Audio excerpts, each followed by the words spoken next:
Je te retrouve dans cette nouvelle vidéo pour te parler de pranayama et respiration. C'était, je pense, un module trop important pour le louper. Donc je t'en parle ici. Je pense, te présenter 2 ou 3 exercices de pranayama. Et du coup, juste rapidement, qu'est-ce que c'est? Donc la respiration, évidemment, c'est la vie, puisque c'est quand même la première chose qu'on fait en arrivant ici, et c'est la dernière qu'on fera. Donc la respiration, c'est quelque chose, je pense, qu'on oublie un petit peu, à quel point c'est vital. C'est tellement automatique par notre corps qu'on ne pense plus du tout à l'aider ou à la contrôler.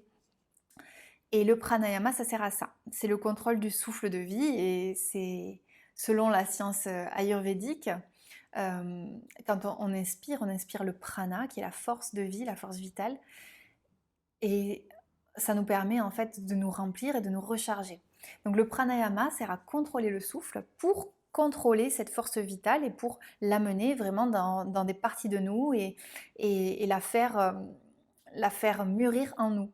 Et le pranayama, c'est la clé d'une bonne santé mentale, émotionnelle, physique, spirituelle. C'est vraiment quelque chose à tester plutôt qu'à discuter. C'est pour ça que je vais te proposer des exercices que tu pourras tester par toi-même. La première respiration que je voulais t'apprendre, c'est la respiration longue et profonde. Euh, c'est juste la respiration qui est essentielle, c'est un peu la respiration de base. C'est une respiration qui est pleine en fait, tu vois. Quand tu inspires, tu vas passer par des étapes. Donc, tu vas d'abord inspirer, remplir ta cage thoracique, puis tes côtes et enfin ton ventre. Et quand tu expires, tu fais le chemin inverse. Donc, tu vas vider ton ventre, baisser tes côtes et ta cage thoracique. Donc, en fait, l'air, tu vas le faire descendre jusque dans ton ventre et remplir au fur et à mesure les parties de ton corps. Et à l'expiration, tu le fais remonter en pressant sur ton ventre, tes côtes et ta cage thoracique. Et tu fais ça autant de fois que tu veux. 3 longues respirations, par exemple si tu fais la petite étape juste avant de méditer, tu peux faire par exemple entre 3 et 10 longues respirations. Vraiment fais-le comme tu le sens, mais expérimente-le, je t'invite à mettre pause même si tu veux l'expérimenter. Ce flux et ce temps aussi long et aussi profond qu'on prend à faire ce flux, avec toutes les étapes dans notre corps, ça nous permet vraiment de mettre de la conscience sur l'air qui rentre et sur l'air qui sort évidemment, mais sur, tu vois, cette force de vie qui se balade à l'intérieur de nous et qu'on amène avec conscience dans chaque partie de notre corps. C'est super important. La deuxième respiration que je voulais t'apprendre ici, c'est une respiration qui est très connue en pranayama. C'est la Nadi Shodhana, la respiration alternée des 2 narines. Alors pourquoi respirer alternativement d'une narine à l'autre? Bizarre, bizarre, mais non, en fait, c'est très logique. C'est-à-dire que nous sommes composés de 2 parties en nous, une partie féminine et une partie masculine. Et notre partie féminine, c'est toute la partie gauche de notre corps. Tandis que notre partie masculine, c'est toute la partie droite de notre corps. Ces 2 parties-là, ça forme ce que nous on est, ça forme le tout que l'on est. Et le but, c'est de les avoir harmonisées. C'est-à-dire qu'il y ait autant de féminin que de masculin.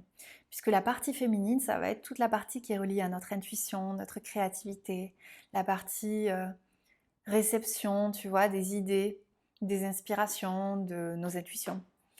La partie connectée, la partie vraiment méditation.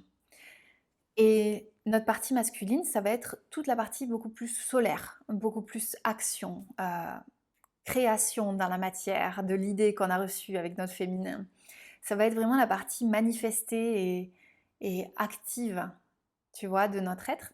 Donc c'est super important d'avoir les 2 équilibrés parce que si j'ai des idées, je prends cet exemple, si j'ai des idées mais que je ne les réalise pas, il se passe rien. Et si je veux réaliser des trucs mais que j'écoute pas mes idées, je vais un petit peu galérer.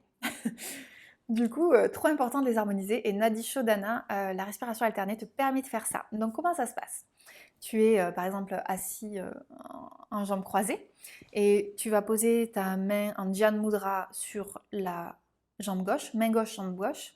Avec la main droite, c'est le mudra Vishnu. Tu vas faire comme ça. Laisser tes 2 doigts. Tu peux laisser celui-là sinon. Moi, je laisse le petit doigt et le pouce. Et du coup, tu vas venir bloquer tes narines. Donc, on inspire toujours en premier par la gauche. Donc, j'inspire par la gauche, je bloque et j'expire par la droite. J'inspire par la droite, je bloque et j'expire par la gauche. Là, je viens de réaliser un cycle de respiration. Inspire par la gauche, bloque, expire par la droite. Inspire par la droite, bloque, expire par la gauche. Et je continue. Et je peux continuer comme ça pendant un cycle de respiration complet. Donc il y a eu une inspiration, expire voilà, des deux côtés. Tu peux le faire par exemple une dizaine de fois. Et ça va vraiment permettre d'équilibrer les deux flux énergétiques en toi. Tu vois, le flux d'énergie féminin et masculin. Donc tes deux polarités. La troisième respiration que je voulais t'apprendre ici, c'est la respiration Ujjayi, qui est connue sous le nom du souffle de l'océan. En fait, c'est une respiration un peu comme la longue et profonde, sauf que à l'expiration, bouche fermée, puisque ça se passe toujours par le nez, hein, à l'expiration, bouche fermée, tu vas avoir comme une petite contraction à la gorge qui va te permettre de faire un son. Donc, je te montre comme un son, comme un souffle de l'océan en fait. Je te montre. On va voir si ça rend au niveau du micro. Je pense que oui. J'inspire.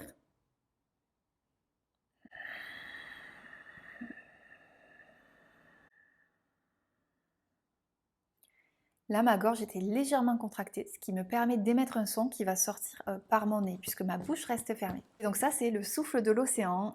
C'est une respiration qui est géniale pour purifier, pour dynamiser aussi ton corps et toutes les énergies dans ton corps.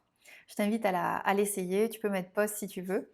C'est très agréable, en plus moi j'adore la faire, je sais pas, je trouve qu'elle est enveloppante, quoi. C'est très agréable d'entendre ce son, de le créer et de le sentir dans ta gorge.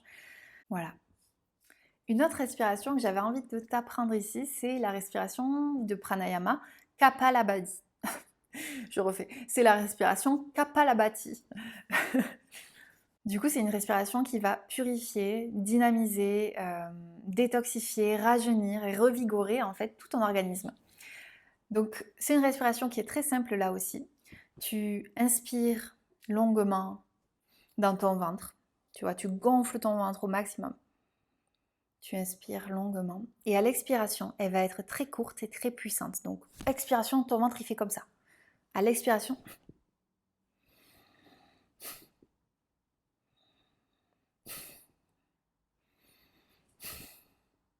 donc voilà, ça c'est une respiration Kapalabhati qui est beaucoup plus énergique et dynamique que les autres. C'est très sympa si tu as envie justement de mettre un peu de peps dans ton corps et dans tes énergies. Et enfin, la dernière que je vais te présenter ici, c'est la respiration Brahmari. C'est une respiration qui est connue pour t'aider à libérer tes émotions, qui va créer un calme instantané en fait à l'intérieur de toi. Moi, c'est une respiration que j'adore la faire. Donc, je vais t'expliquer comment la pratiquer. Alors, tu vas prendre une profonde inspiration et à l'expiration, tu vas sortir avec bouche fermée un son qui est très naturel sans le forcer, le son M. Sur l'expiration, bouche fermée, tu sors ce son très naturellement sans le forcer. Donc, tu inspires profondément.